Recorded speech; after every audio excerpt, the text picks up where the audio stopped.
जय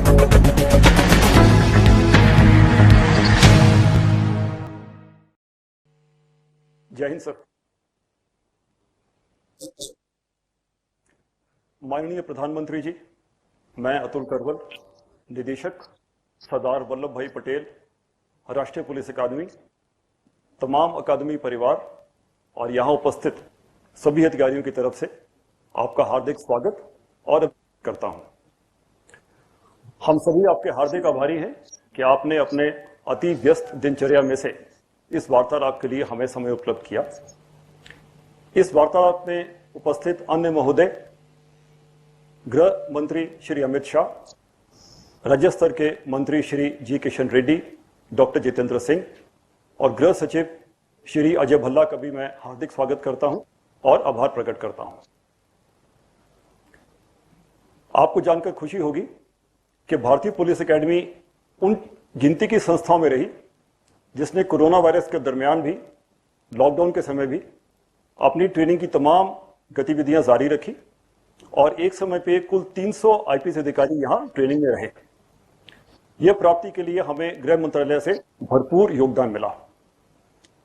इस समय आपके समक्ष इस वार्तालाप में 131 युवा अधिकारी उपस्थित हैं, जिनमें 28 महिला अधिकारी हैं, जिन्होंने आज की एक बहुत शानदार दीक्षांत परेड के साथ अपना 2 साल का पुलिस प्रशिक्षण पूरा किया है और देश सेवा में जुड़ने के लिए पूरी तरह तैयार हैं। यह भी एक खुशी का विषय है कि भारतीय पुलिस सेवा के इतिहास में सिर्फ चौथा यह मौका है जब एक महिला अधिकारी ने बेस्ट प्रोबेशनर की उपाधि हासिल की है और आज परेड का नेतृत्व भी किया है। 2 साल की कठिन ट्रेनिंग के दरमियान ये सभी अधिकारी 6 महीने तक अपने अपने राज्य के जिलों में फरजबद्ध रहे और लॉकडाउन के समय इन्होंने बहुत प्रशंसनीय और अहम भूमिका निभाई। इनमें से 56 अधिकारी ऐसे थे जो रेड जोन एरियाज में रहे। उनमें से 4 अधिकारी इन्फेक्ट भी हुए, कोविड पॉजिटिव हुए, उसके बाद वो अभी सही हैं, ठीक है। इन सभी अधिकारियों के लिए सर बहुत सौभाग्य का विषय है कि देश सेवा में पहला कदम रखने के समय इनको आपसे आशीर्वचन प्राप्त होंगे। मेरी विनती है कि आप हम सभी का संबोधन करें और मार्गदर्शन प्रदान करें।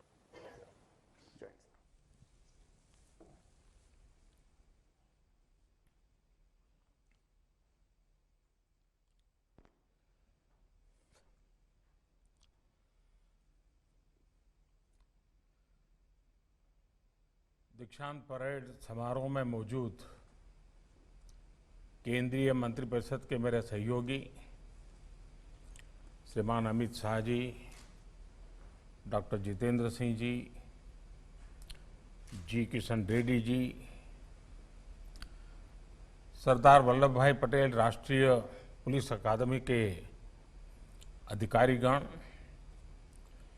और युवा जोश से भारतीय पुलिस सेवा को नेतृत्व देने के लिए तैयार 71 आरआर के मेरे सभी युवा साथियों, वैसे मैं लगातार आपके यहाँ से निकलने वाले सब साथियों को रूबरू में दिल्ली में मिलता था। मेरा सौभाग्य रहता था कि मेरे निवास स्थान पर सबको बुलाता था, गप्पे गोष्ठी भी करता था, लेकिन कोरोना के कारण जो परिस्थितियां पैदा हुई है उसके कारण मुझे ये मौका गंवाना पड़ रहा है।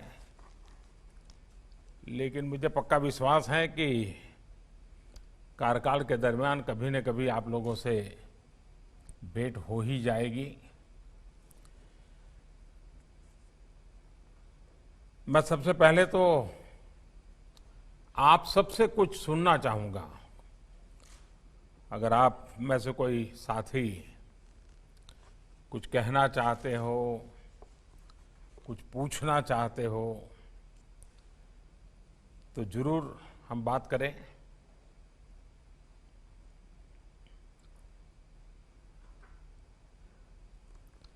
कौन शुरू कर रहा है आप में से?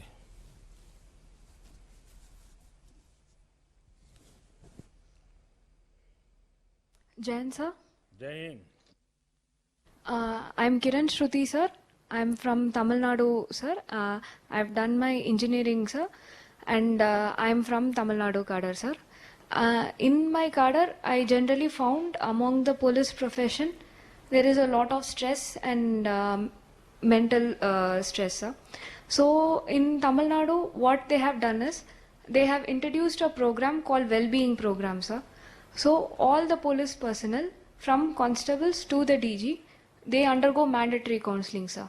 If there is any problem in their personal or professional lives, then they receive counseling sir.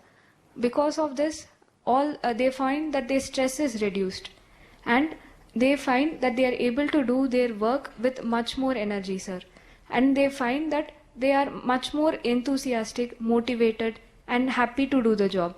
And the public also feels that because of this, they find the police much more easier to engage with. This I found very impressive sir. Jain sir. Vanakkam. Vanakkam sir. तो आपने engineering छोड़ करके ये रास्ता क्यों चुना? Sir, I always had the ambition to go for civil services, sir. So, after engineering, I worked in State Bank of civil India. Service does not mean कि uniform वाली service. Sir, my family always had a regard for uniform services, sir. In addition to it, my name is Kiran Shruti because of Kiran Bedi ma'am, sir. So,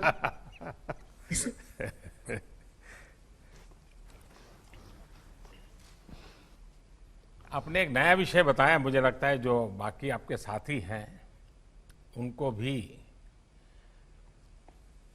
well being of cadre, कोई न कोई institutional व्यवस्था, मैं समझता हूँ ये एक अच्छा प्रयोग है, क्योंकि सिर्फ पुलिस नहीं, कोई भी काम। अब बैठिए बेटा। हाँ। कोई भी काम आज की जिंदगी में इतनी आपाधापी है और जिसके कारण तनाव भी रहता है, वर्कलोड भी रहता है, प्रेशर रहता है और हर किसी को रहता है। किसान को भी जब खेत में काम करता है और अपेक्षा से ज़्यादा बारिश हो गई तो एकदम से तनाव के माहौल में काम करना पड़ता है, कम हो गई तो भी चिंता रहती है। तो ये जीवन का ये हिस्सा है, लेकिन ये ऐसी चीज नहीं है कि जिसको मैनेज न किया जा सके। और अगर साइंटिफिक तरीके से अपने व्यक्तित्व को, अपनी क्षमताओं को और अपनी जिम्मेवारियों को अगर बहुत संतुलित तरीके से समझ करके हम व्यवस्था करते हैं तो आप देखिए, आप बड़ी आसानी से चीजों को मैनेज कर सकते हैं। ये बात सही है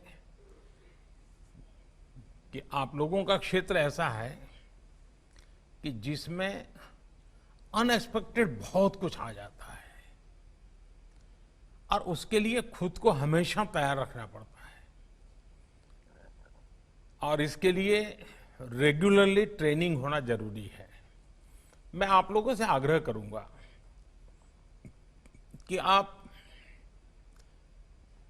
जब फील्ड में काम करेंगे तो पुलिस थाने के लेवल पर, वहां पर 10-12 लोग मान लीजिए आपका महकम है, तो उस इलाके में कोई न कोई ऐसे लोग होंगे जो ऐसे विषयों पर बड़ी सरलता से बातें करते होंगे।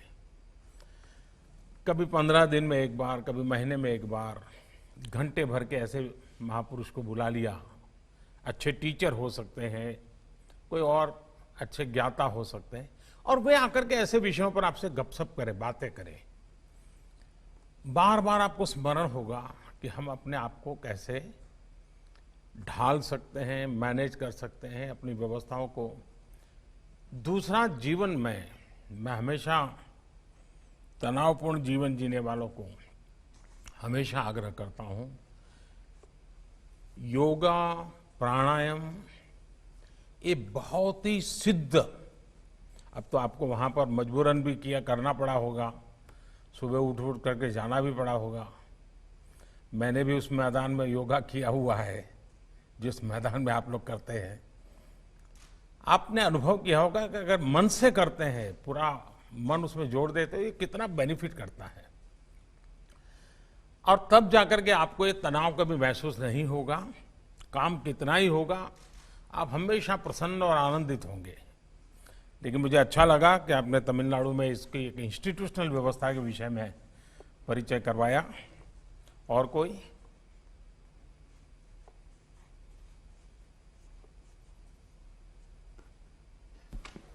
जय हिंद सर। जय हिंद। सर मेरा नाम आदित्य मिश्रा है, मैं मध्य प्रदेश का रहवासी हूं और मध्य प्रदेश का आर्डर मुझे अलॉट हुआ है। सर मेरी फील्ड ट्रेनिंग इंदौर में हुई।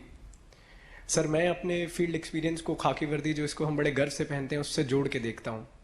सर मैंने एक बड़ी अहम चीज़ सीखी कि ये सिर्फ एक कोई भव्य परिधान नहीं है, परंतु अपने साथ जिम्मेदारियां और उत्तरदायित्व भी लेके आता है। सर कोरोना एक ऐसी असाधारण चुनौती थी जिसने हमें भी और बाकी सभी फ्रंटलाइन वॉरियर्स को एक काफ़ी बड़ी चुनौती दी। सर मैं खुद भी संक्रमित हुआ और बहुत शुरुआत के दिनों में, और भाग्यशाली रहा कि सकुशल वापस आ पाया। सर मेरे फोर्स के कई लोग ऐसे थे हमारे जो इतने भाग्यशाली नहीं थे, ना अपने घर लौट पाए।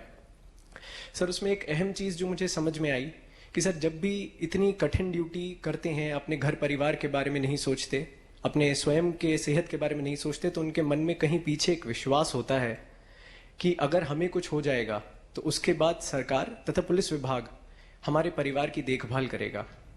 सर मैंने अपनी आंखों के सामने हमारे इंस्पेक्टर थे देवेंद्र चंद्रवंशी जी, उनको जाते देखा है। तो सर तब से ही मुझे लगा कि हम अब जब भी इस लीडरशिप रोल में जा रहे हैं या कर रहे हैं तो ये हमारी जिम्मेदारी बनती है कि हम उनके इस विश्वास को जगा के रखें। सर मैं अपनी बातों को अंत करूंगा 4 लाइनें जो देवेंद्र चंद्रवंशी जी की एक पसंदीदा कविता की हैं। मैं खाकी हूं, दिन हूं रात हूं, सांझ वाली बाती हूं, मैं खाकी हूं। होली में रमजान में देश के सम्मान में अडिग कर्तव्यों की अविचल परिपाटी हूं, मैं खाकी हूं। कभी आहत हूं, कभी चोटिल हूं, और कभी तिरंगे में लिपटी रोती सिसकती छाती हूं, मैं खाकी हूं। जय हिंद सर। आदित्य जी, आपने इंदौर में काम किया तो जो पुलिसिंग की दुनिया का काम होता है उसका तो शायद आपको अवसर नहीं मिला, क्योंकि इंदौर के ऐसे संकट के कालखंड से गुजरना पड़ा और ज़्यादातर हमारे पुलिस बल के लोगों को सबसे पहले इस वायरस का शिकार होना पड़ा। और सबसे ज़्यादा इंदौर में बड़ा मैं भी अनुभव कर रहा था कि ये संकट कहीं गहरा न जाए। और लेकिन इसके बावजूद भी पुलिस बेड़े के लोगों ने हिंदुस्तान के हर कोने में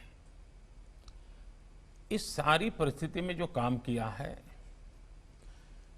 उस काम का अपना महत्व है, समाज को उसका अपना लाभ है। लेकिन एक बहुत बड़ी बात हुई है और मैं समझता हूं कि ये पुलिस बेड़े की बहुत बड़ी पूंजी है। इसको कैसे हम संभालें, इसे संभालने के लिए हम इंस्टीट्यूशनल अरेंजमेंट क्या करें, और वो क्या है? हिंदुस्तान के सामान्य मानवी के मन में पुलिस मतलब डंडा, पुलिस मतलब तू मैं, पुलिस मतलब जुल्म, ये बाय एंड लार्ज छवि बन चुकी थी। इसका मतलब ये नहीं कि समय समय पर पुलिस ने मानवता के काम नहीं किए हैं। और मैं तो मानता हूं कि शायद हर पुलिस थाने में डेली 5-10 काम तो ऐसे होते ही होंगे जो मानवता की दृष्टि से बहुत अहमियत रखते हैं, लेकिन इसका कभी कलेक्टिव इंपैक्ट समाज जीवन पे आया नहीं। छुटपुट घटनाएं बनी रही। कोरोना के कालखंड में రంగాలలో దశాబ్దపు అనుభవంతో కస్టమర్ల మరియు శ్రేయోభిలాషుల మన్ననలను నమ్మకాన్ని గెలుపొందిన సంస్థ విఆర్ఆర్ కన్స్ట్రక్షన్స్. నాణ్యతకు నమ్మకానికి మారుపేరు VRR constructions. Independent houses, apartments, villas అన్ని రకాల హంగులతో అలరించే అద్భుతమైన వెంచర్స్ తో పాటు అందరికీ అందుబాటు ధరలో సొంత ఇంటి కలను సాకారం చేసే నమ్మకమైన సంస్థ VRR constructions. Please visit VRR Constructions, Varatex Plaza near Radhika Theatre, ECL X Road, Hyderabad. Call to 9100885552, 9100885559. देश के हर कोने में खाकी वर्दी के लोग जब गीत गाते हैं, गीतों के द्वारा लोगों को शिक्षित करने का प्रयास करते हैं, खाकी वर्दी के लोग फुटपाथ पर बैठे हुए लोगों को खाना पहुंचा रहे हैं, पानी पहुंचा रहे हैं, खुद रिस्क लेकर के कोरोना के मरीज को ले जाते हैं, ये दृश्य देश ने देखे हैं। एक मानवीय चेहरा हमारी खाकी वर्दी का लोगों के मन में स्थिर हो चुका है। अब हम लोगों का जिम्मा है कि कोरोना वायरस के संकट के काल में भी जिस प्रकार से खाकी वर्दी का जो भीतर पड़ा हुआ मानवता का अंश था, जो कभी कभी टुकड़ों में दिखता था, वो एक संगठित स्वरूप में नजर आया है। ये बहुत बड़ी पूंजी है। मैं तो चाहूंगा कि हर पुलिस थाने में, वहां की स्कूलों के माध्यम से कि कोरोना के कालखंड में हमारे इलाके के पुलिस के लोगों ने कैसे मदद की, हस्तलिखित अंक तैयार करें, थाने को आकर के भेंट दें। आप देखिए ये विरासत बन जाएगी और देश भर के हर पुलिस थाने से वहां पर कोरोना काल में मानवता के जो काम हुए हैं उसको अगर लिख लें, फिर उसको ऑनलाइन व्यवस्था करें, आप देखिए ये एक आपकी बहुत बड़ी अमानत बन जाएगी। और फिर पुलिस विभाग में पुराने लोग होंगे, वो भी, जो नई पीढ़ी होगी वो भी, और भविष्य की पीढ़ी होगी भी, उसको भी लगेगा कि मानवीय व्यवहार की ताकत बहुत बड़ी होती है। और मुझे विश्वास है कि इस कोरोना कालखंड में आप लोग, क्योंकि उसी समय आपको फील्ड में जाने का मौका मिला, लेकिन आपके सामने वही काम रहा। आप उसमें से जो अच्छी बातें हैं लोगों को पहुंचाएंगे, और खाकी के प्रति गर्व होना ये बहुत अनिवार्य है। खाकी से रौब नहीं, खाकी से गर्व होना चाहिए। खाकी के सम्मान को मैं कभी झुकने नहीं दूंगा। जितना भाव मेरे मन में तिरंगे के प्रति होता है, वैसा ही भाव मेरे भीतर मेरे यूनिफॉर्म के लिए भी होना चाहिए। और ये आप देखिए इतनी बड़ी ताकत बन जाएगा, तो मेरी आप सबको इस विषय में तो बहुत शुभकामनाएं रहेगी।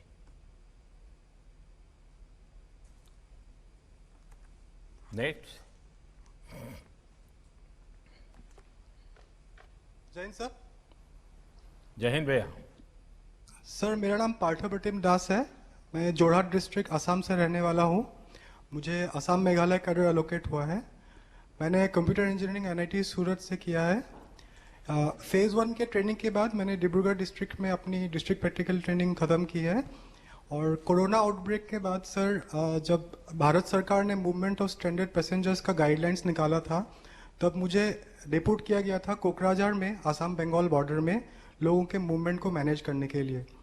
तब सर जो रजिस्ट्रेशन प्रोसेस और जो व्हीकल्स आती थी उनका रजिस्ट्रेशन हम करते थे, और एक डेटाबेस हमने बनाया था गुवाहाटी में ताकि लोगों का ट्रेसिंग हो सके।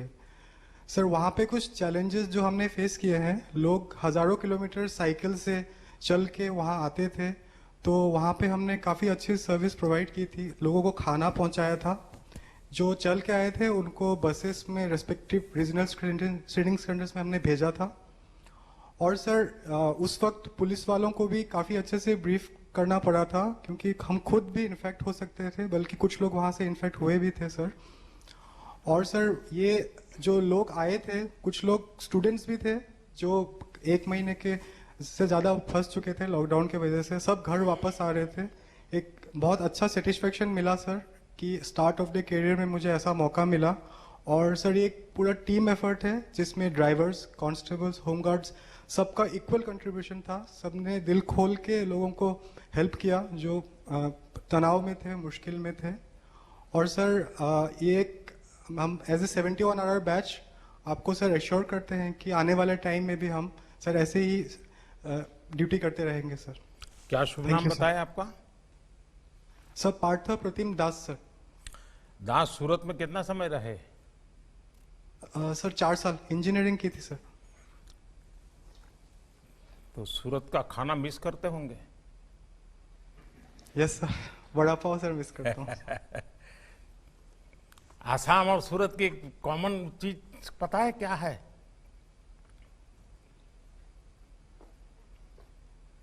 सर इतना ध्यान में सर ध्यान नहीं गया। नहीं। देखिए, असम के लोग स की जगह पे ह बोलते हैं और सूरत वाले भी स की जगह पे ह बोलते हैं। वो पैसा नहीं बोलते, पहिया बोलते हैं।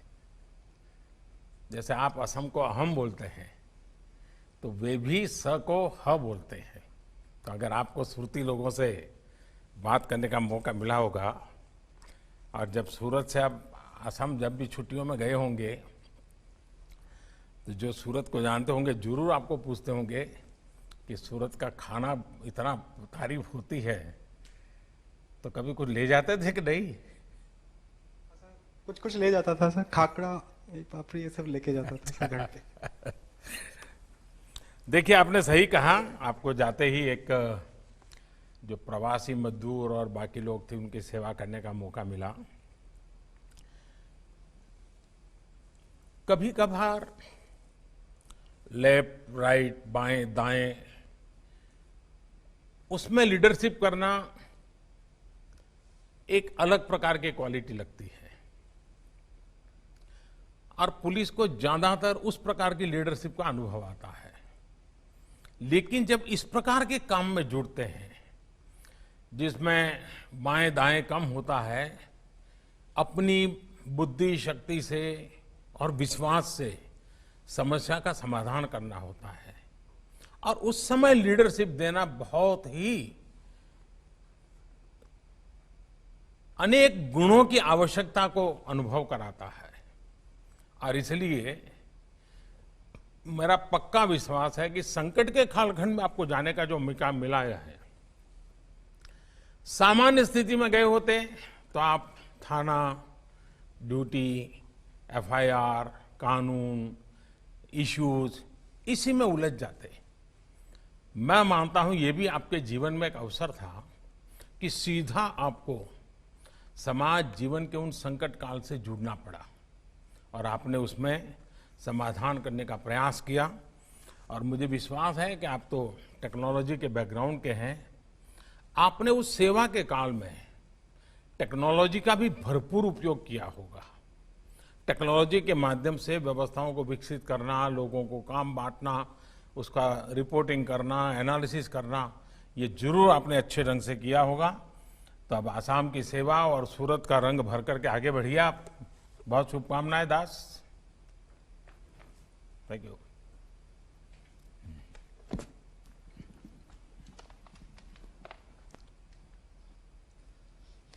जय हिंद सर। जय हिंद। सर, मेरा नाम तनुश्री है और मुझे जम्मू एवं कश्मीर का ऑर्डर एलोकेट हुआ है। मेरी district practical training sir Srinagar में हुई थी। इंटेलिजेंस और फोर्सेस का यूज करते हुए पुलिस कैसे आतंकवादी गतिविधियों से लड़कर देश की सुरक्षा में कार्य कर रही है, इस बात का प्रत्यक्ष प्रमाण मुझे मिला देखने को। वहां पे सर काउंटर टेररिस्ट ऑपरेशन में भी पार्ट लेने का मौका मिला मुझे। सिक्योरिटी फोर्सेस सर एक जुनैद सहराई नामक आतंकवादी को काफी लंबे समय से पकड़ने का प्रयास कर रही थी। जुनैद हिजबुल मुजाहिदीन में कमांडर था और वैली में रिक्रूटमेंट का कार्यभार संभालता था। सर 18 मई को जम्मू कश्मीर पुलिस के स्पेशल ऑपरेशन ग्रुप को यह खबर मिली कि वो अपने एक आतंकी साथी के साथ किसी समर्थक के घर पे था। तो तुरंत ही पुलिस, एसओजी और सीआरपीएफ की एक टीम ने योजना बनाकर घर को घेरा और आतंकियों को पकड़ने की कोशिश की। जैसे ही सर हम घर के अंदर गए, आतंकियों ने हमारे ऊपर फायरिंग शुरू की, जिसमें हमारा एक जवान भी घायल हो गया। सर पर्सनली मेरे लिए काफ़ी भयभीत करने वाला क्षण था, बट जैसा कि हमारे जवान और टीम ने साहस दिखाया, ना कि सिर्फ घायल जवान को सुरक्षित स्थान पे पहुंचाया, बल्कि ऑपरेशन को तब तक चालू रखा जब तक हमने दोनों टेररिस्ट को न्यूट्रलाइज नहीं किया। सर चूंकि यह घर शहरी जगह पे स्थित था, इसीलिए पुलिस को काफी और कठिनाइयों का भी सामना करना पड़ा, जैसे आमजन की रक्षा और कोई लॉ एंड ऑर्डर की सिचुएशन और ना डेवलप हो सके, इसका भी ख्याल रखना। सर मुझे पहली बार मानवीय चेहरा का भी देखने को मिला मौका पुलिस का, क्योंकि जहां पे एक टीम ऑपरेशन देख रही थी, वहीं दूसरी टीम सर निर्दोष व्यक्तियों को, जिसमें महिलाएं, बच्चे और वृद्ध शामिल थे, उनको सुरक्षित स्थान पे ले जा रही थी, और एक दूसरी टीम पत्थरबाजों से भी निपट रही थी। सर मेरे लिए यह पुनः पुष्टि हुई थी कि देश की आंतरिक सुरक्षा और निर्दोष व्यक्ति की सुरक्षा में अगर एक पुलिसकर्मी को अपनी जान की भी बाजी लगानी पड़े तो यह हमारे लिए प्राथमिकता होती है। तनुश्री, आप मूल कहाँ से हैं?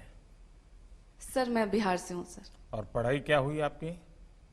सर मैंने निफ्ट गांधीनगर से टेक्सटाइल डिजाइन में स्नातक अच्छा, किया। आप भी गुजरात में जाकर के आई हो? Yes sir. तो ये टेक्सटाइल और टेरर कैसे गुजारा करोगी? सर ट्रेनिंग अच्छी मिली है सर, कर लूंगी। देखिए, टेक्सटाइल में धागे जोड़ने होते हैं और टेरर में धागे खोलने होते हैं,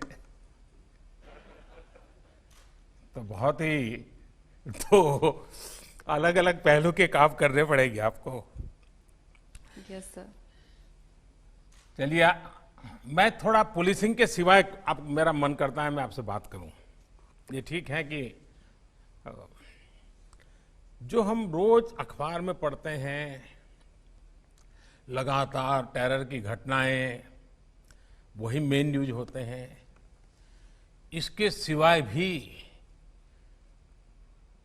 इस पूरे क्षेत्र की विशेषता है, चाहे जम्मू हो, लद्दाख हो, बेली हो, करगिल हो, और मेरा सौभाग्य रहा है कि मुझे काफी समय वहां काम करने का मौका मिला है किसी समय। सचमुच में बहुत ही अच्छे लोग हैं, बहुत ही प्यारे लोग हैं, और मुझे विश्वास है कि हम सबके प्रयासों से उनकी जो खुशनुमा जिंदगी है वो हम वापस ले पाएंगे। लेकिन आपने टेक्सटाइल किया हुआ है और कश्मीर की ये ताकत है, कश्मीर की विशेष ताकत है। आप बैठिए तनुश्री, आप बैठिए। कश्मीर की एक विशेष ताकत है और इसलिए वहां हर घर में, उनकी उंगलियों में, आप लोग जो 4-4, 5 साल पढ़ाई करके लेके आते हो ना, उससे ज्यादा ताकत उनकी उंगलियों में होती है। जिस प्रकार के शॉल वगैरह वो हाथ से बनाते हैं, टेक्सटाइल का काम जो वहां होता है वो अद्भुत है। आप पुलिसिंग के समय भी महीने में अगर आपको 2 दिन, 3 दिन, 4 दिन भी अगर छुट्टी मिलती है, मैं आपसे आग्रह करूंगा कि जहां की आपकी ड्यूटी लगे, आप वहां की जो बहनें हैं उनके छोटे छोटे समूह बनाइए, 10-10 का, 5-5 का, 10 का, 15 का, और जिनके पास रूटीन में वो टेक्सटाइल से संबंधित कुछ न कुछ काम करते हैं, आप एक एक्स्ट्रा एक्टिविटी के रूप में यूनिफॉर्म के सिवाय उनके साथ घुल मिल करके ऐसे 5, 7, 10 ग्रुप बना दीजिए, जैसी आपकी क्षमता। और जो आपके टेक्सटाइल के अनुभव है और वे परंपरागत रूप से जिस टेक्सटाइल से जुड़े हुए हैं, इन दोनों को जोड़ने का प्रयास कीजिए। उनको मॉडर्न डिजाइनिंग सिखाइए। आप देखिए, आपकी पुलिसिंग की ताकत में भी ये बहुत बड़ी ताकत बन जाएगी। तो मैं आपको तो बिल्कुल दूसरे रास्ते का काम दे रहा हूं, क्योंकि सचमुच में आप उनसे जुड़ेंगे, क्योंकि मैं बहुत जुड़ा हूं इन लोगों से। कभी आपको अद्भुत अनुभव होगा। इतने प्यारे लोग हैं, इतने प्यार से रखते हैं, और उनमें कुछ न कुछ नया करने की, सीखने की ताकत होती है। तो आप जरूर उस पर बल दीजिए और हम लोग सामूहिक प्रयत्न से जो बच्चे गलत रास्ते पर चले जाते हैं उनको पहले से ही रोकने की दिशा में अब हमें काम करना है। సెరెనిటీ మోడల్ హై స్కూల్ విద్యార్థులకు అమ్మఒడి, సామాన్యులకు అందుబాటులో ఉన్న బడి సెరెనిటీ. మేడ్చల్ జిల్లాలో మేటిగా నిలిచి సాటిలేని ఫలితాలను సాధిస్తున్న #1 స్కూల్ సెరెనిటీ. మా ప్రత్యేకతలు ప్రతి విద్యార్థి పట్ల వ్యక్తిగత శ్రద్ధ, activity based learning and digital class rooms, computer lab, 100% ఫలితాలు, sports and cultural activities, yoga, abacus మరియు Vedic maths education. Please visit Serenity Model High School, Nagaram. Admissions are in progress. Call 04027146899 and 04027148699. और वो काम महिला police अफसरों से बहुत अच्छा हो सकता है। उन बच्चों को वापस लेने में, उनकी माताओं को समझाने में बहुत बड़ा काम हमारी विमेन फोर्स कर सकती है। मुझे विश्वास है कि आप उस प्रकार का नेतृत्व दोगी और गलत रास्ते पर जाने से पहले ही बच्चों को बचा ले, उसी दिशा में हम काम कर लेंगे तो शायद बहुत बड़ी सेवा होगी। तो तनुश्री, मेरी आपको शुभकामनाएं हैं और गांधीनगर से आपने जो पाया है वो जरूर वहां पर भी रंग लाएगा। Thank you sir. Thank you. जय हिंद सर। जय हिंद सर, अभी एक अंतिम अधिकारी है सर, वो आपके साथ अपना एक्सपीरियंस शेयर करेगा सर।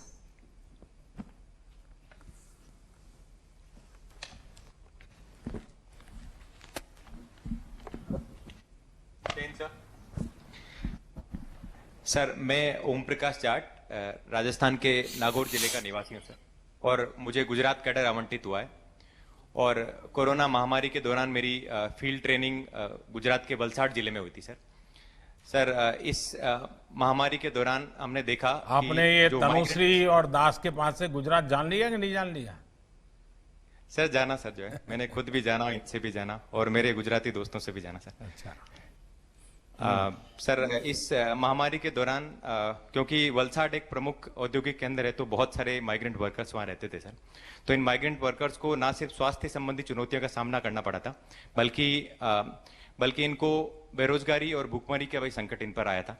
तो ऐसे समय में आपके मार्गदर्शन में वलसाड पुलिस ने बाकी प्रशासन की इकाइयों के साथ मिलकर बहुत ही संवेदनशीलता और सक्रियता के साथ काम किया था।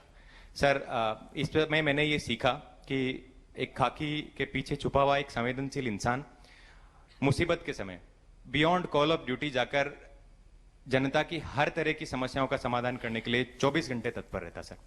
सर, आपकी सुशासन की परिकल्पना के अनुसार किसी भी जनता की हर समस्या के लिए एक सिंगल पब्लिक इंटरफेस होना चाहिए। इस महामारी के दौरान वो सिंगल पब्लिक इंटरफेस वो पुलिस थी और हमने इस जिम्मेवारी को बखूबी निभाया था सर। सर, मैं आपके सामने कुछ तथ्यों का उल्लेख करना चाहूंगा। सर, वलसाड में माइग्रेंट वर्कर्स के लिए जो हमने खाने पीने की व्यवस्था करी थी उसमें हमने बहुत सारे देश भर से जो आर्थिक जो मदद आई थी उसको चैनलाइज करके बेनिफिशियरीज का आइडेंटिफिकेशन करके उनमें वल्नरेबल एरिया असाइन कर, हाँ ठीक है, सुनाई दिया। इंडिविजुअल डोनर को एक एरिया असाइन करके टोटल 30,000 परिवारों को 2 महीने से भी ज्यादा समय के लिए उनके डोर स्टेप पे राशन की डिलीवरी करी थी sir. Sir, inter departmental coordination का पुलिस ने इस समय में बहुत ही एक मिसाल पेश करी थी। सर, आपकी जानकारी में लाना चाहूंगा कि इस समय वलसाड से टोटल 61,000 माइग्रेंट्स को उनके घर भेजा गया था, जिनमें पुलिस ने भारतीय रेल और प्रशासन की बाकी इकाइयों के साथ बहुत ही कोऑर्डिनेशन के साथ काम किया था। माननीय, आपके संदेश के अनुसार पुलिस ने इंडस्ट्री और माइग्रेंट लेबर के बीच में इंटरफेस का भी काम किया। हमने इंडस्ट्रीज के लेबर रिक्वायरमेंट का असेसमेंट किया और माइग्रेंट की स्किल मैपिंग करके उन दोनों के बीच ना सिर्फ लेबर्स को रोजगार मिला, बाकी जो डिस्ट्रेस माइग्रेशन, जो भय का वातावरण था वो भी कम हुआ सर। माननीय, आपके संदेश के अनुसार हमने स्लम एरियाज में जाके घर घर जाकर मकान मालिकों से ये गुहार लगाई कि वो इन माइग्रेंट लेबर्स का किराया माफ करे। और मुझे इस देश के नागरिकों पर गर्व है कि उन्होंने इस रिक्वेस्ट को अपना राष्ट्र धर्म समझकर स्वीकार किया था। जैसा कि सर आपने कहा था कि हमारी सबसे बड़ी पूंजी जो जनता का हमारे में विश्वास है, वही हमारी सबसे बड़ी पूंजी है और हम इस पूंजी को बढ़ाते जाएंगे। और सर, अब मुझे याद है जब हम आपके निवास स्थान पर मिले थे तो आपने ये बोला था कि पुलिस की एक ऐसी इमेज होनी चाहिए कि कोई भी आम आदमी उनसे आके मिल ले, वो भय नहीं दिखना चाहिए, वो हेल्प के अकॉर्डिंग चलना चाहिए। तो वो जिम्मेवारी हम बखूबी निभाएंगे। हम आपको इसके लिए आश्वस्त करते हैं। जय हिंद सर। आप लोगों ने इस समय ये काम किया है। एक बात और देखी होगी आपने कि हमारे देश में समाज की शक्ति कितनी जबरदस्त है। सरकार से भी अनेक गुना शक्ति समाज में होती है। और आपने इस पूरे संकट काल में जब फील्ड में थे तो आपने ऑब्जर्व किया होगा, आज भी अगर उस चीजों को स्मरण करें तो करिए, हो सके तो डायरी में लिख भी दीजिए। समाज की सक्रियता के कारण सरकार पहुंची हो या न पहुंची हो, व्यवस्था पहुंच पाई हो न पहुंच पाई हो, समाज का कोई बंदा वहां जरूर पहुंचा होगा और उस गरीब के आंसू पहुंचने का काम किया होगा, भूखे को खिलाने का काम किया होगा, मरीज की दवाई का काम किया होगा। ये आप सबने अनुभव किया होगा। हमारे देश की ये सबसे बड़ी विशेषता है। और मैं आपको एक अनुभव सुनाता हूं। जब कच्छ में भूकंप आया तो मैं तो उस समय मुख्यमंत्री नहीं था, लेकिन एक वॉलंटियर के रूप में मैं वहां काम करता था। तो कई विदेश के लोग भी वहां काम के लिए आए थे। अनेक देशों की संस्थाएं वहां काम कर रही थी, लेकिन वो अपना शाम को 5-6 बजे के बाद काम बंद कर देते थे और अपने अपने टेंट वगैरह साथ में ले आए थे। वो स्नान वान करके वहीं पहुंच जाते थे। तो मैं फिर उनको मिलने जाता था, उनसे बातें करता था। मैंने उनको पूछा कि आपको यहाँ आए हैं, क्या अनुभव कर रहे हैं।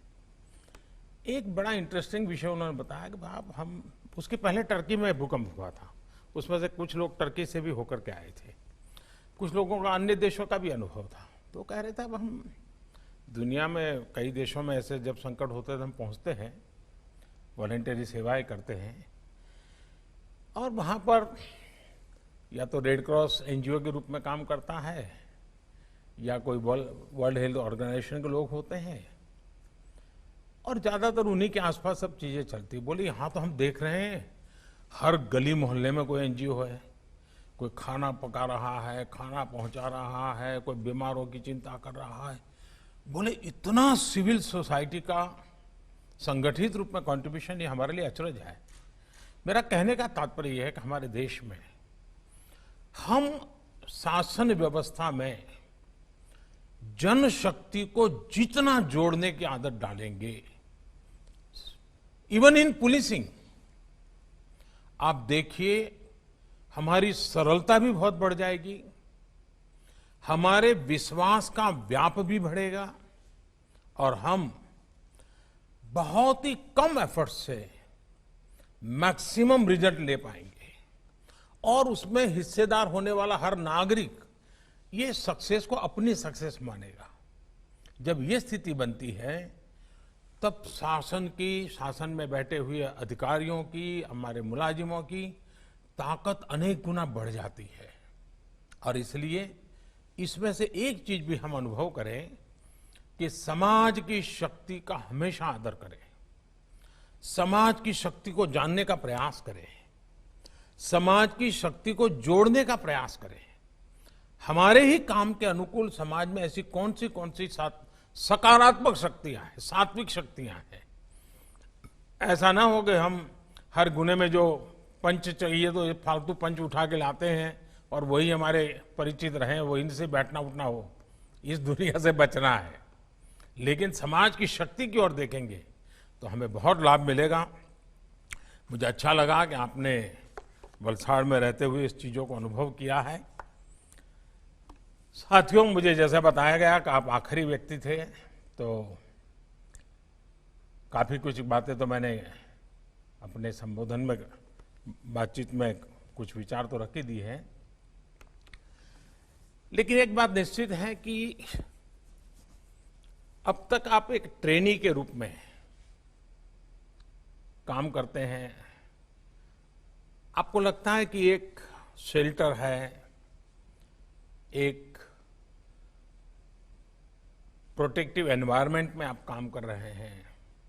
आपको लगता है कि गलती करेंगे तो साथी भी है संभालेगा, आपके ट्रेनिंग देने वाले लोग हैं वो भी संभाल लेंगे, लेकिन रातों रात स्थिति बदल जाएगी।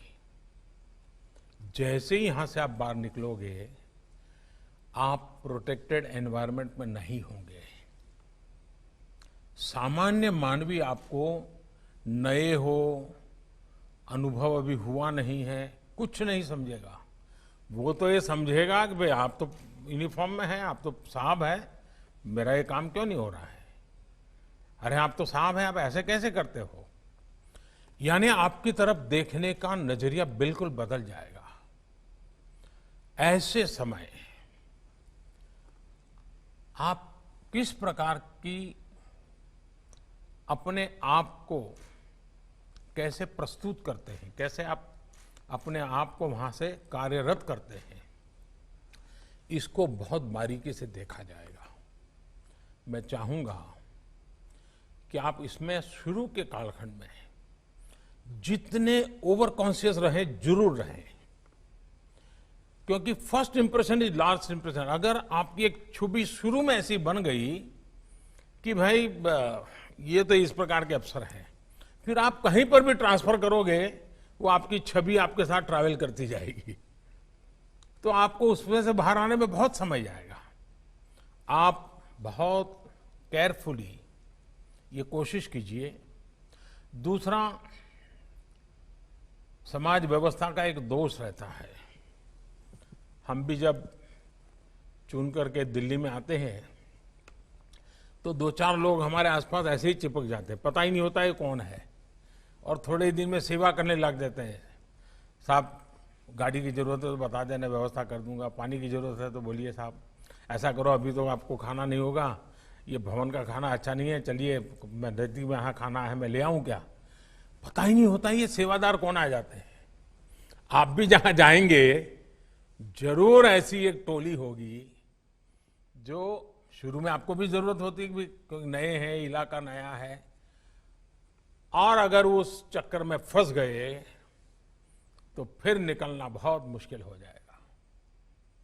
आप कष्ट हो शुरू में तो कष्ट, नया इलाका है तो नया इलाका, अपनी आंखों से, अपने कान से, अपने दिमाग से चीजों को समझने का प्रयास कीजिए। शुरू में हो सके तो अपने कान को फिल्टर लगा दीजिए। आपको लीडरशिप में सक्सेस होना है तो शुरू में आपके कान को फिल्टर लगा दीजिए। मैं ये नहीं कहता हूं कान को ताला लगाइए,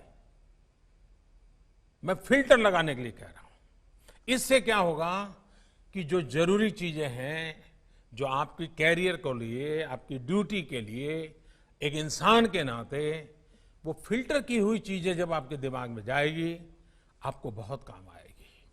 सारा कूड़ा कचरा, वरना तो आप देखिए कोई भी जाता है तो लोग उसको एक डस्टबिन मान लेते हैं, और जितना बड़ा आदमी उतना बड़ा डस्टबिन मानते हैं, और कूड़ा कचरा फेंकते ही चले जाते हैं, और हम भी उस कूड़े कचरे को संपत्ति मान लेते हैं। हम अपने मन मंदिर को जितना साफ रखेंगे उतना फायदा होगा। दूसरी एक विषय, क्या कभी हमने अपने थाने के कल्चर को बल दिया है क्या? हमारा थाना एक सामाजिक विश्वास का केंद्र कैसे बने, उसका एनवायरनमेंट। आज थाना देखिए, स्वच्छता का अभाव होता है, ये ठीक है, कुछ इलाकों में थाने बहुत पुराने हैं, जर्जरित हैं, मैं जानता हूं, लेकिन साफ सुथरा रखना तो कोई मुश्किल काम नहीं है। हम तय करें कि मैं जहां जाऊंगा मेरे हाथ के नीचे 50, 100, 200 जो भी थाने होंगे,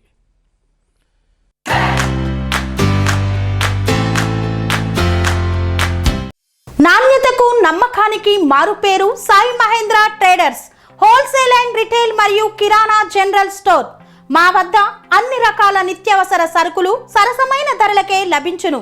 స్వచ్ఛమైన నాణ్యమైన బియ్యంతో పాటు అన్ని రకాల సరుకులు హోల్సేల్ ధరలకే రిటైల్ అమ్మకం. అనువైన ధరలలో నాణ్యమైన వస్తువుల కొరకు సంప్రదించండి Sai Mahendra traders wholesale and retail మరియు కిరాణా జనరల్ స్టోర్. మా address Nagaram to Keesara main road, Rampalli X road. Contact number 9247575485 మరియు 6300322583. उसमें ये 12-15 चीजें मैं कागज पे तय करूंगा, ये बिल्कुल पक्का करके रहूंगा. व्यक्ति को मैं बदल पाऊं ना बदल पाऊं, मैं व्यवस्था को बदल सकता हूं, मैं एनवायरनमेंट को बदल सकता हूं. क्या आपकी प्रायोरिटी में ये चीज हो सके? और आप देखिए, फाइलें कैसे रखना, चीजें कैसे रखना, कोई आए तो कैसे बुलाना बिठाना, इन छोटी छोटी चीजों को आप कर लीजिए. कुछ पुलिस के लोग जब नए ड्यूटी पर जाता है तो उनको लगता है कि मेरा रौब पहले मैं दिखा दूं, लोगों को मैं डरा दूं, मैं लोगों में एक अपना हुक्म छोड़ दूं, और जो एंटी सोशल एलिमेंट हैं वो तो मेरा नाम से ही कांपने चाहिए. ये जो सिंघम वाली फिल्में देख करके जो बड़े बनते हैं, उनके लिए दिमाग में भर जाता है और उसके कारण करने वाले काम छूट जाते हैं.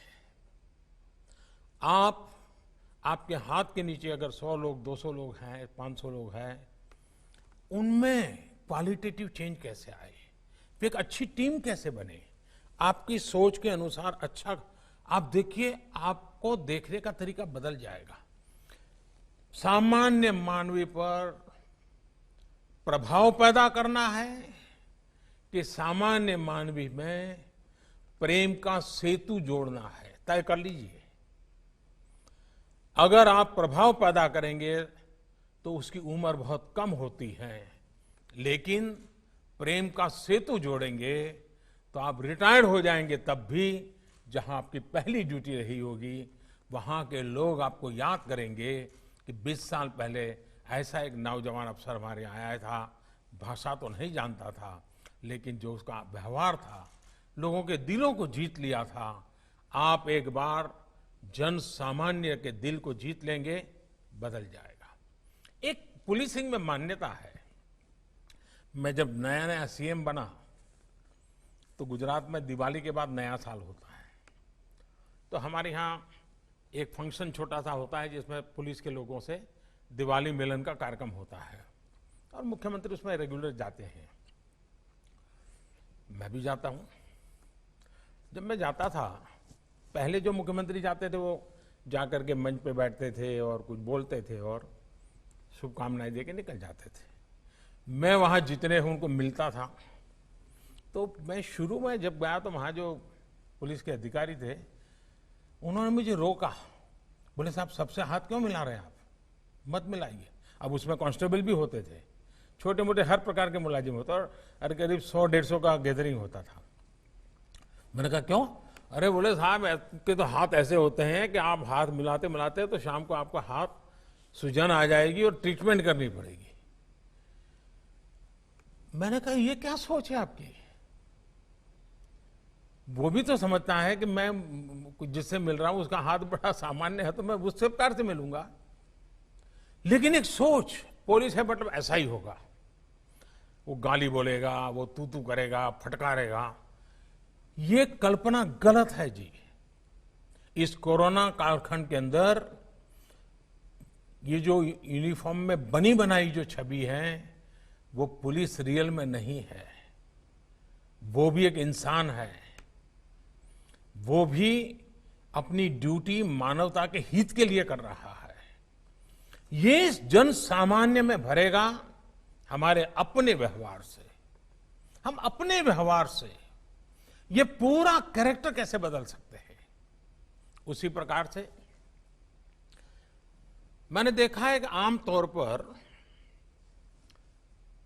पॉलिटिकल लीडर्स और पुलिस का सबसे पहला मुकाबला हो जाता है, और जब यूनिफॉर्म में होता है तो उसको लगता है कि मैं ऐसा करूंगा तो मेरा बराबर जमेगा, और 5-50 ताली बजाने वाले तो मिल ही जाते हैं। हमें भूलना नहीं चाहिए कि हम एक डेमोक्रेटिक व्यवस्था में हैं। लोकतंत्र में दल कोई भी हो, जनप्रतिनिधि का एक बड़ा महत्व होता है। जनप्रतिनिधि का सम्मान मतलब मैं लोकतांत्रिक प्रक्रिया का सम्मान करता हूं। उसके साथ हमारे डिफरेंसेस हो तो भी उसका एक तरीका होता है, उस तरीके को हमने अपनाना चाहिए। मैं मेरा अपना अनुभव बताता हूं। मैं जब नया नया मुख्यमंत्री बना तो ये जो आपको ट्रेनिंग दे रहे हैं ना अतुल, वो उस समय मुझे ट्रेनिंग दे रहे थे और मैं उनके अंडर में ट्रेन हुआ हूं, क्योंकि वो मेरे सिक्योरिटी इंचार्ज थे, सीएम सिक्योरिटी के। तो एक दिन क्या हुआ, मुझे ये पुलिस तामझाम, मुझे मेंटली मैं फिट नहीं होता हूं, मुझे बड़ा अटपटा लगता है, लेकिन मजबूरन मुझे उसमें रहना पड़ता था। और कभी कभी मैं कानून नियम तोड़ के कार से उतर जाता था, भीड़ में है तो लोगों से हाथ मिला लेता था। तो एक दिन ये अतुल करवल ने मेरे से टाइम लिया, मेरी चैम्बर में मिलने आए, शायद उनको याद है कि नहीं मुझे मालूम नहीं, और उन्होंने अपनी नाराजगी मुझे प्रकट की। काफी जूनियर थे वो, मैं आज से 20 साल पहले की बात कर रहा हूं। उन्होंने अपने मुख्यमंत्री के सामने आंख में आंख मिला करके अपनी नाराजगी व्यक्त की।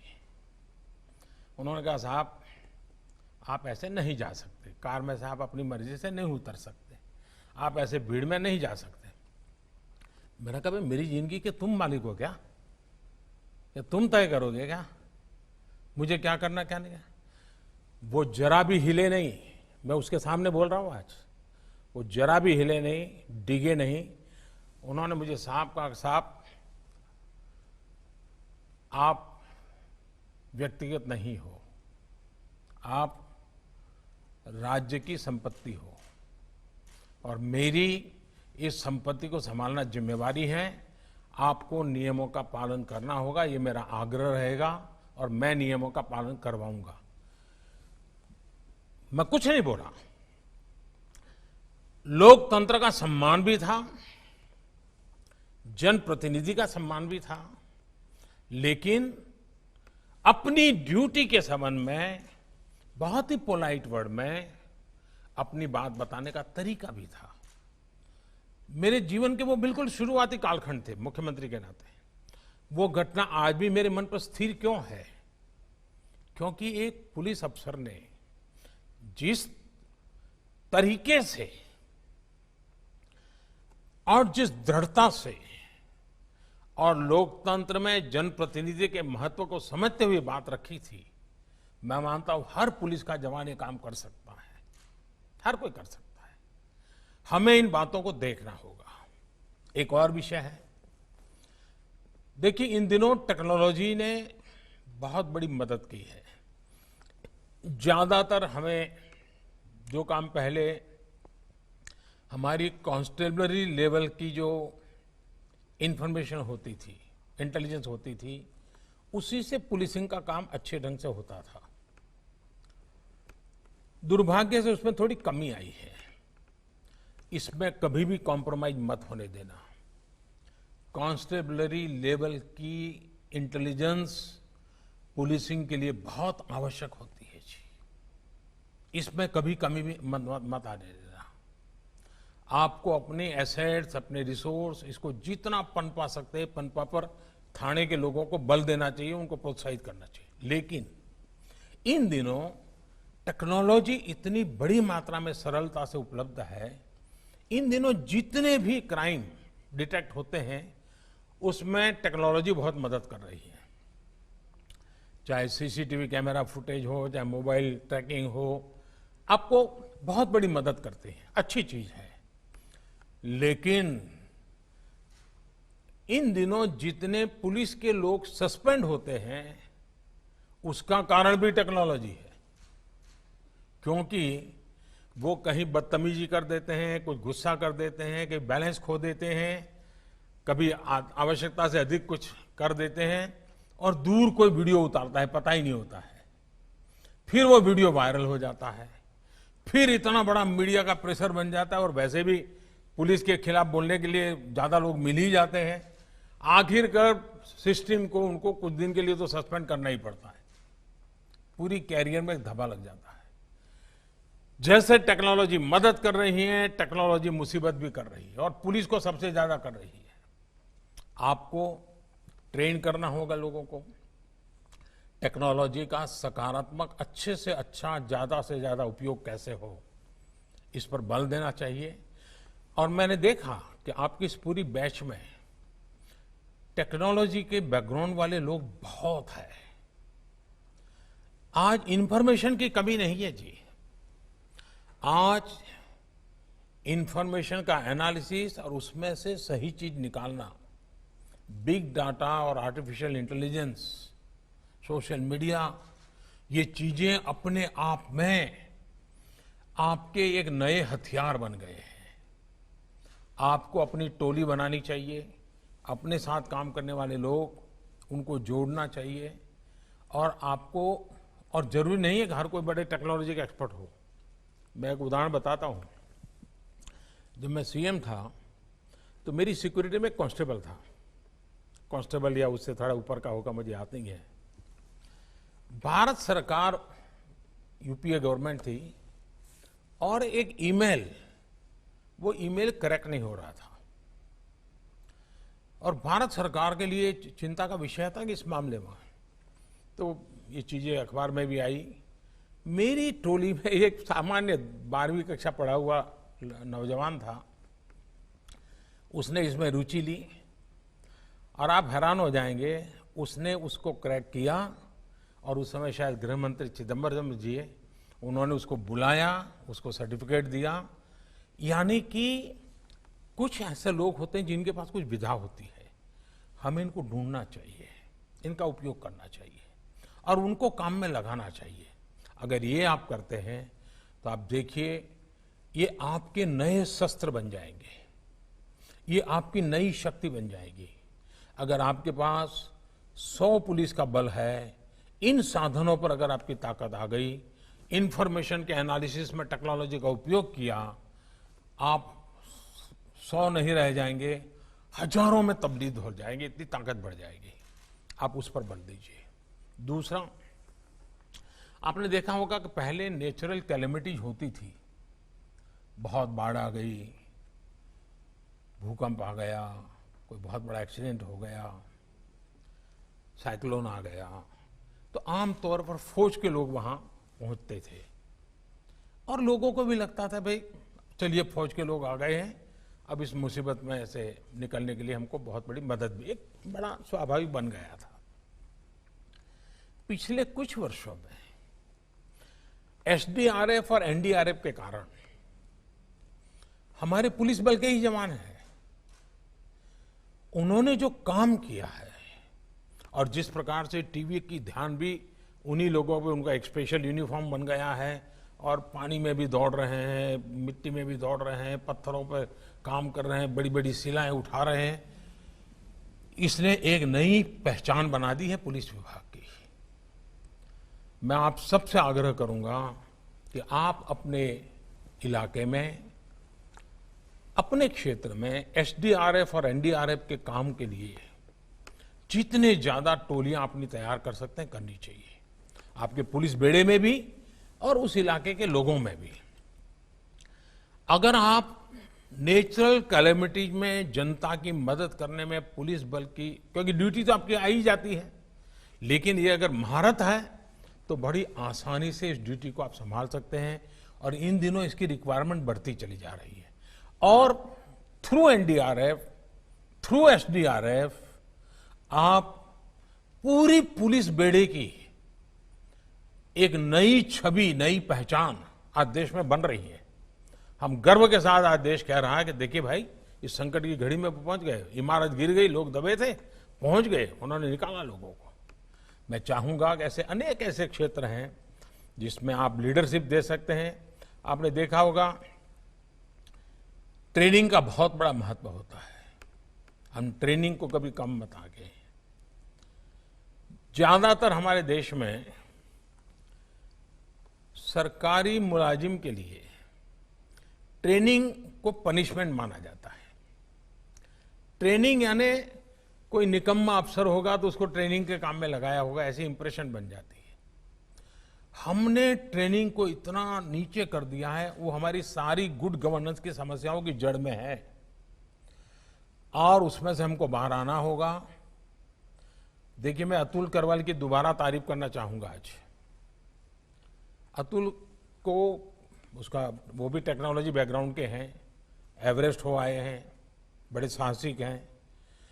उनके लिए पुलिस में कोई भी पद प्राप्त करना मैं नहीं मानता मुश्किल है, लेकिन आज से कुछ साल पहले भी उन्होंने हैदराबाद में ट्रेनिंग के काम को खुद ने चॉइस से लिया था और वहां आके काम किया था। इस बार भी उन्होंने खुद ने चॉइस से कहा कि मुझे तो ट्रेनिंग का काम दीजिए और वो आज वहां आए हैं। इसकी बहुत बड़ी अहमियत होती है जी। मैं चाहूंगा कि इसको महत्व दिया जाए और इसलिए भारत सरकार ने एक मिशन कर्मयोगी अभी 2 दिन पहले ही कैबिनेट ने उसको मंजूर किया है। हम बहुत बड़ी प्रतिष्ठा देना चाहते हैं इस ट्रेनिंग की एक्टिविटी को, एक मिशन कर्मयोगी के रूप में देना चाहते हैं। मुझे लगता है कि इसको करना चाहिए और आगे बढ़ाना चाहिए। मैं एक अपना अनुभव और बताना चाहता था। मैं गुजरात में एक 72 घंटे का एक कैप्सूल बनाया था मैंने ट्रेनिंग का, और सरकारी अफसरों को 3-3 दिन के लिए, सब प्रकार के मुलाजिम के लिए अलग अलग ट्रेनिंग थी 72 घंटे की। और बाद में मैं खुद उनका फीडबैक लेता था, क्या अनुभव आया। जब शुरू का कालखंड था तो एक 250 लोग जिन्होंने ट्रेनिंग ली थी, मैंने उनकी मीटिंग की, पूछा भाई कैसा रहा है 72 घंटे में। ज़्यादातर लोगों ने कहा था 72 घंटों को जरा बढ़ाना चाहिए, हमारे लिए बहुत उपयोगी होता है। कुछ लोगों ने कहा कि विषय, उसमें एक पुलिस वाला खड़ा हुआ, उसमें मैंने पूछा भाई आपका क्या अनुभव रहा। उसने मुझे कहा, मुझे साहब इस 72 घंटे में मैं अब तक पुलिस वाला था, इस 72 घंटे ने मुझे इंसान बना दिया। इन शब्दों की बहुत बड़ी ताकत थी। वो कहता है कि मुझे कोई मानता ही नहीं था कि मैं इंसान हूं, सब लोग ये देखते हैं मैं पुलिस वाला हूं। इस 72 घंटे की ट्रेनिंग में मैंने अनुभव किया कि मैं सिर्फ पुलिस नहीं हूं, मैं एक इंसान हूं। देखिए, ट्रेनिंग की ये ताकत होती है। हमें ट्रेनिंग की लगातार, अब जैसे आपके यहां परेड, आपको पक्का करना चाहिए परेड के जो घंटे हैं 1 मिनट कम नहीं होने देंगे। आप अपने स्वास्थ्य की जितनी चिंता करें, अपने साथियों को हमेशा पूछते रहिए स्वास्थ्य का कैसा है, एक्सरसाइज करते हो नहीं करते हो, वेट कंट्रोल रखते हो नहीं रखते हो, मेडिकल चेकअप कराते हो नहीं कराते हो। इन सारी चीजों पर बल दीजिए, क्योंकि आपका क्षेत्र ऐसा है कि जिसमें फिजिकल फिटनेस सिर्फ यूनिफॉर्म में अच्छे दिखने के लिए नहीं है। आपकी ड्यूटी ऐसी है कि आपको इसको करना पड़ेगा और इसमें आपको नेतृत्व देना पड़ेगा। और हमारे यहाँ शास्त्रों में कहा गया है कि यत यत आचरति श्रेष्ठ, यत यत आचरति श्रेष्ठ तत् तत् एव इतरः जनः स यत प्रमाणम कुरुते लोकः तत् अनुवर्तते। अर्थात श्रेष्ठ लोग जिस तरह का आचरण दिखाते हैं, बाकी लोग भी वैसा ही आचरण करते हैं। मुझे विश्वास है कि आप उस श्रेष्ठ जनों की श्रेणी में हैं, आप उस श्रेष्ठता को सिद्ध करने की श्रेणी में हैं। आपको एक अवसर मिला है, साथ साथ एक जिम्मेवारी मिली है, और जिस प्रकार की चुनौतियों से आज मानव जात गुजर रही है, उस मानव जात की रक्षा के लिए, हमारे देश के तिरंगे की आन बान शान के लिए, भारत के संविधान के प्रति पूर्ण समर्पण के साथ सेवा परमो धर्मः। रूल की अपनी एक महत्ता है, लेकिन रोल इसकी विशेष महत्ता है। मैं रूल बेस्ड काम करूंगा कि रोल बेस्ड काम करूंगा। अगर हमारा रोल बेस्ड ज्यादा महत्वपूर्ण मानेंगे तो रूल तो अपने आप फॉलो हो जाएंगे, और हमारा रोल परफेक्टली हमने पालन किया तो लोगों में विश्वास और बढ़ जाएगा। मैं फिर एक बार आप सबको बहुत बहुत शुभकामनाएं देता हूं, और मुझे विश्वास है कि खाकी का सम्मान बढ़ाने में आपकी तरफ से कोई कमी नहीं रहेगी, मेरी तरफ से भी आपकी, आपके परिवारजनों की, आपके सम्मान की जो कुछ भी जिम्मेवारियां निभाने की है, उसमें कभी कमी नहीं आने दूंगा। इसी विश्वास के साथ आज के शुभ अवसर पर अनेक अनेक शुभकामनाएं देते हुए आपको मैं शुभास्ते पंथा कहता हूं। धन्यवाद।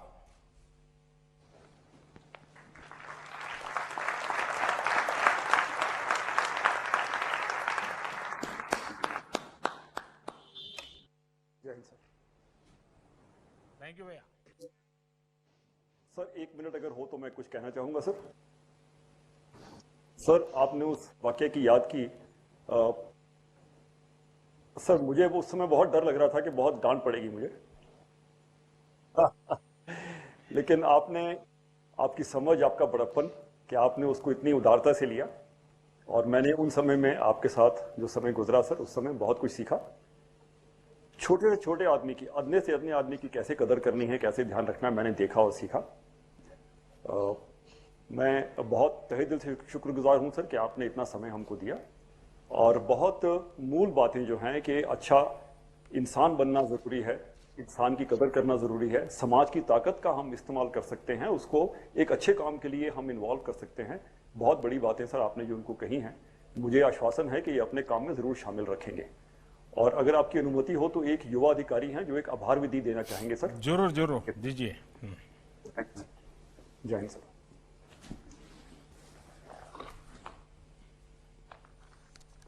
जय हिंद सर। कंचन कुमार कांडपाल, नागालैंड संवर्ग। कुरुक्षेत्र के रण का एक अमर उद्घोष भारतीय संस्कृति की अमर परंपरा रही है कि जित्वा वा प्राप्स्यसि हतो वा प्राप्स्यसि स्वर्गम, जित्वा वा भोक्ष्यसे महिम, क्षुद्रम हृदय दौर्बल्यम त्वक्तोतिष्ठः परंतप। आपकी प्रेरणादायक उपस्थिति आज हमारे लिए एक ऐसा ही अमर उद्घोष करने में सार्थक रहेगी, यह मैं आपको आश्वस्त करता हूं। मैं निदेशक सरदार वल्लभ भाई पटेल राष्ट्रीय पुलिस अकादमी एवं 70वें एवं 71वें बैच के अपने सभी साथी प्रशिक्षुओं की तरफ से आपकी इस गरिमामय उपस्थिति के लिए आपका हार्दिक धन्यवाद और आभार प्रकट करता हूं। महोदय, मेरे जिन साथियों ने आपके समक्ष अपने अनुभवों को यहाँ पर प्रस्तुत किया, वो केवल एक बानगी भर थे। हम में से प्रत्येक ने प्रत्येक दिन ऐसी अनगिनत समस्याओं, ऐसी अनगिनत चुनौतियों से दो चार हुए, उनसे पार पाया और अपने पुलिस बल का नेतृत्व किया।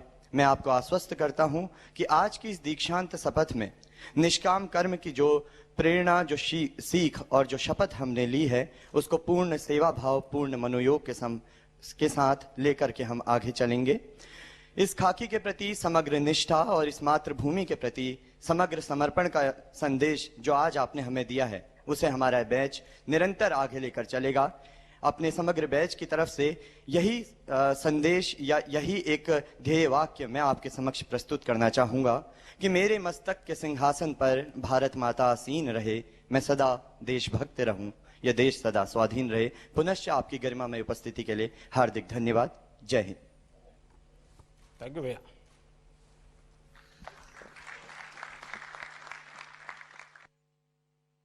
రియల్ ఎస్టేట్ రంగంలో నమ్మకానికి మారుపేరుగాంచిన సంస్థ ఎస్ఎస్ స్వర్ణ వెంచర్స్ సొంతింటి కలను సాకారం చేసేందుకు అన్ని రకాల హంగులతో అతి తక్కువ ధరలో ఫ్లాట్లు అందజేస్తున్న సంస్థ ఎస్ఎస్ స్వర్ణ వెంచర్స్ కీసర నుండి భోగారం వెళ్ళు రహదారిలో ప్రశాంత వాతావరణంలో 6 ఎకరాల విస్తీర్ణంలో ఫ్లాట్లను అందుబాటులోకి తెచ్చింది ఎస్ఎస్ స్వర్ణ వెంచర్స్।